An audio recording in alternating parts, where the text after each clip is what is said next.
Let me start with, I highly recommend that no one attempt making their own transparent Galaxy S9.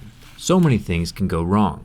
And there's plenty of safe ways to mod your phone without voiding the warranty, like debrand skins or a case. Making a totally transparent phone is rather dangerous.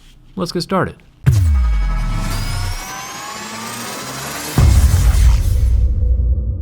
I'm going to turn the phone off, and heat is our best friend during this project. The hotter the phone is, the softer the adhesive gets under that glass. A strong suction cup helps out as well.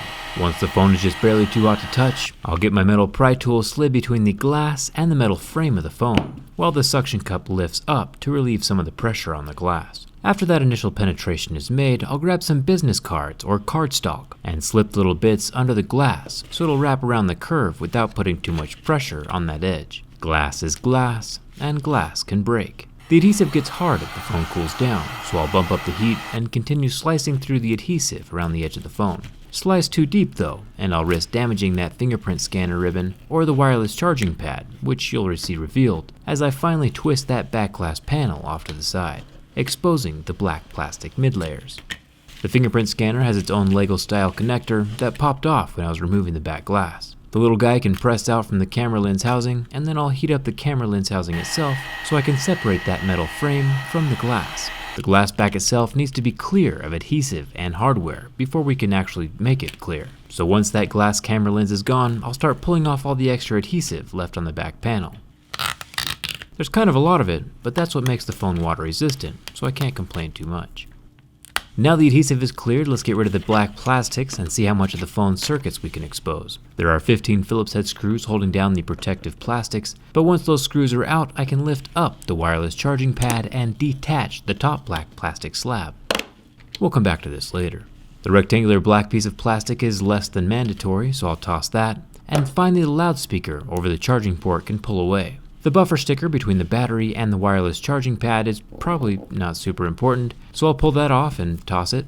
Interesting that there aren't any no dogs allowed warnings on this battery, like we've seen on some of the Samsung batteries in the past. What's inside will be happy about that one. Now, I want this phone to be functional when I put it back together, so I'm going to keep the important components like this loudspeaker. This thin little portion off to the side though only contains the water damage indicator, and since my warranty is void at this point anyway, I'll toss that. After a teardown, phones aren't water resistant. Also 92% sure I don't need this other little plastic segment, so I'll toss that. And now I can press the loudspeaker back into place with the little silver screws that hold it snug. Now let me explain the wireless charging coil.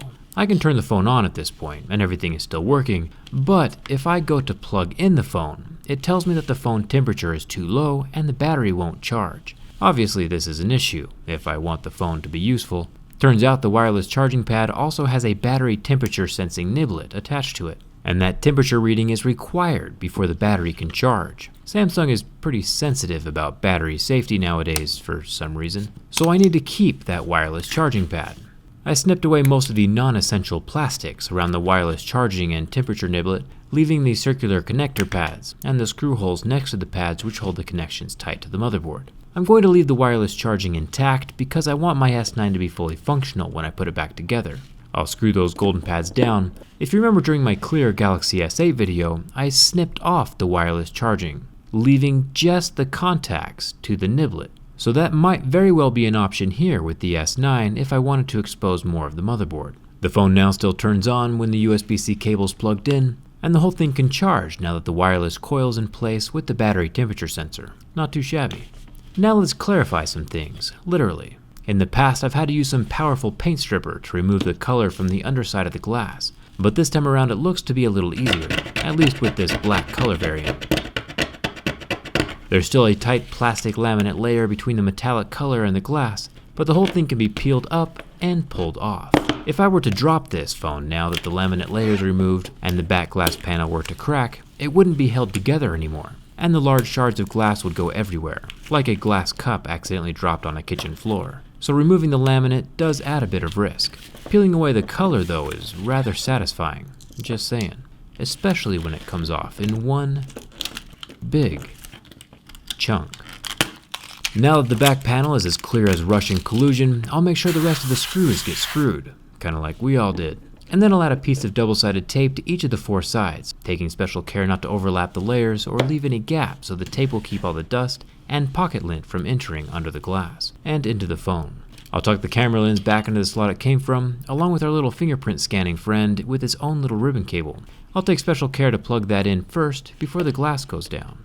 And I'll make sure everything is clean before securing it in place. The tape is pretty strong stuff and doesn't like to let go of things it grabs onto. And it's finished. The phone is totally transparent and still totally functional, with a working charging port. Which phone do you think looks best, my new S9, or the Note 8 with its wireless charging pad intact, or the Galaxy S8 with its wireless charging removed, so you can see the battery better? Let me know in the comments.